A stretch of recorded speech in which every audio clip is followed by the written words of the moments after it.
Hər vaxtınız xeyirli olsun. Mən məntiq müəllimi Elbrus Həşimov. Belə bir sualınızı vermiş olacağam. Qeyd edim ki, 2026-cı ilin ikinci şansına düşmüş belə bir sual formasıdır. Sürətli formada baxsaq, nöqtənin birinci şəkildə, yəni belə deyək də, A variantı və B variantı arasında bu sol yuxarıdakı nöqtədən gedir söhbət. Burada fərqli hissə var burada. Bu nöqtənin altında xətt yoxdur. Burada nöqtənin altında xətt var. Diqqətlə baxaq.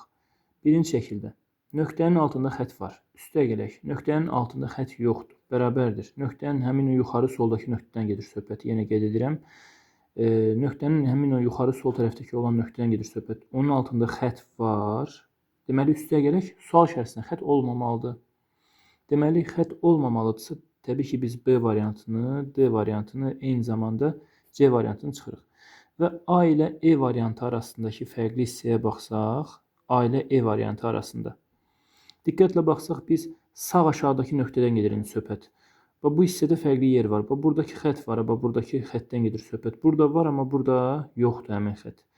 Diqqətlə baxsaq, bu şəkildə yoxdur. Üstə gələk, bu şəkildə var, bərabərdir. Bu şəkildə yoxdursa, deməli, sual içərisinin yerində olmalıdır. Olmalıdırsa, təbii ki, niyə A variantını götürək? E variantı sualımızın doğru cavabı.